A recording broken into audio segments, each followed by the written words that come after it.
Kemudian yang ketiga, yang selanjutnya, ya, yang kedua, poin kedua, mengenai hal berpuasa ya. Ya, mungkin saya beri judul di sini adalah puasa dalam pembebasan diri. Ini hanya ada satu satu topik bahasan aja, mungkin 2 atau 3 slide, jadi saya tidak akan lama lagi gitu ya. Kita baca dulu Matius 6 ayat 16. Dan apabila kamu berpuasa, janganlah muram mukamu seperti orang munafik. Mereka mengubah air mukanya supaya orang melihat bahwa mereka sedang berpuasa. Tapi aku berkata kepadamu, sesungguhnya mereka sudah mendapat upahnya. Nah, dalam pemikiran atau dalam tradisi Taurat, tradisi Yahudi, gitu ya, ketika berpuasa, puasa itu sebetulnya muncul sebagai simbol tanda berkabung atau tanda pertobatan. Maka tidak ada puasa yang ditetapkan dalam hukum Yahudi kecuali pada saat hari raya pendamaian atau Yom Kippur. Itu sekali dalam setahun. Kita pernah bahas ini di kitab Imamat 16. Ketika imam besar akhirnya masuk ke ruang Maha Kudus memercikan darah korban ke atas tabut perjanjian. Dan itulah yang menjadi pendamaian antara Tuhan dengan manusia. Puasa itu adalah tanda duka.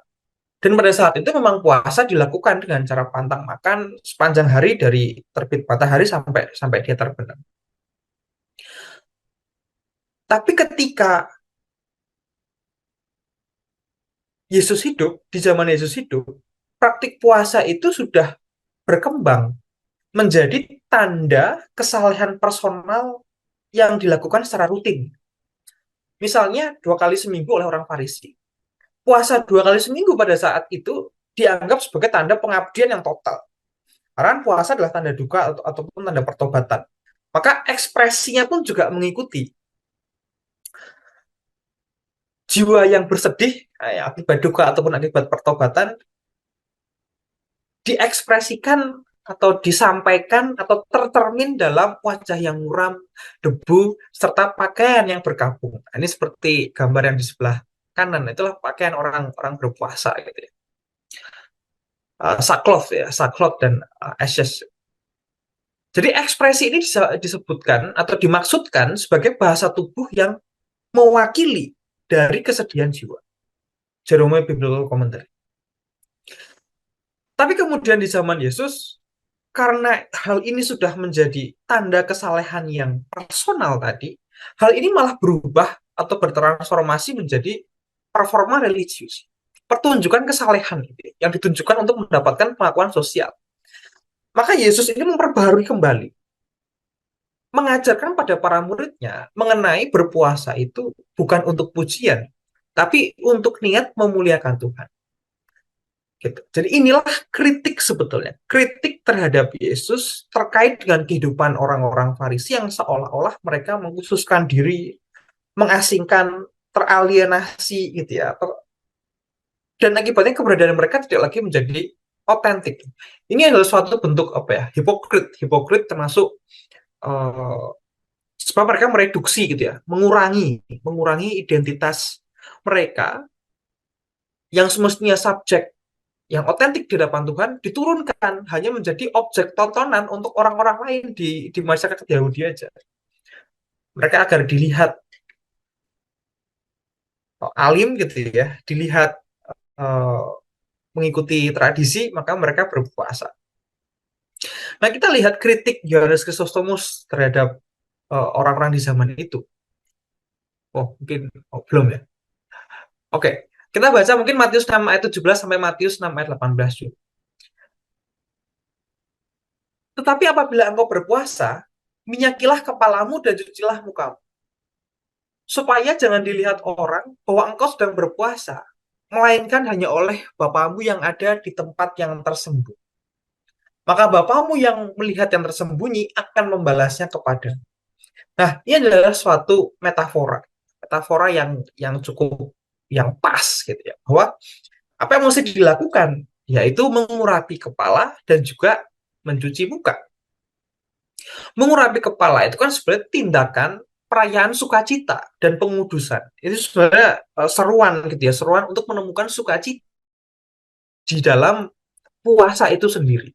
Jadi puasa itu mestilah bukan penyiksaan diri yang muram, bukan lagi yang mesti terlihat seolah-olah sangat tersiksa gitu ya, tapi sebuah tindakan pembebasan dari nafsu atau dari ketergantungan. Jadi sukacita yang bersumber dari kesadaran bahwa relasi dengan Tuhan itu diperbaharui, bukan menginginkan standing ovation eksternal. Ini Theophilak dari Ohrid mengatakan bahwa tafsiran ini bermakna ketika kepala yang diurapi itu adalah Kristus sendiri, maka kita mengurapinya dengan belas kasih kepada sesama. Dan yang kedua, cucilah mukamu. Cucilah mukamu artinya tindakan ini melambangkan kejernihan intensi atau kemurahan atau kemurnian hati. Dengan mencuci muka, tentu kita membersihkan diri gitu ya dari topeng ataupun dari persona yang kita kenakan pada dunia ini. Kita menghadap Tuhan itu kembali kepada wajah kita yang otentik, yang vulnerable, yang rapuh gitu. Dan inilah kuasa yang sejati yang mesti memampukan kita untuk melihat wajah sesama kita yang menderita. Dan disinilah Yohanes Chrysostomus memberikan kritiknya gitu ya. Memberikan kritiknya dengan keras bahwa mereka ada juga yang tampak seolah-olah lesu agar mereka ditonton orang itu, oh dia sedang berpuasa gitu ya. Berpura-pura agar tidak dihakimi oleh orang lain. Jadi jelas bahwa puasa yang diajukan oleh Yesus bukanlah suatu siksaan yang menolak tubuh. Puasa itu bukanlah pertunjukan, tapi ya penerimaan terhadap tubuh apa adanya.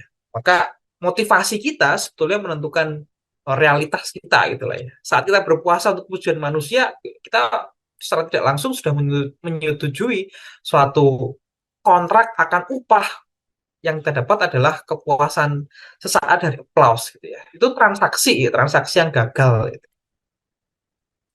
Soal puasa kan tentu bukanlah apa yang kamu makan, tapi mengapa kamu tidak memakannya gitu. Jadi bukan kamu sudah nggak makan apa aja, tapi kan untuk siapa gitu ya, untuk siapa atau mengapa kamu tidak memakan, mengapa kamu tidak memakannya. Jadi puasa yang memerdekakan adalah puasa yang dalam kekosongan perut itu diisi oleh doa. Gitu ya. Kemudian itulah yang menjadi sedekah untuk membela kehidupan. Jadi pesannya ini mungkin yang terakhir ya. Puasa yang sejati bukanlah suatu pertunjukan, melainkan bentuk penyangkalan diri. Jadi pesan dari Tuhan Yesus ini sungguh jelas. Bahwa kita menjadi subjek dari iman kita sendiri.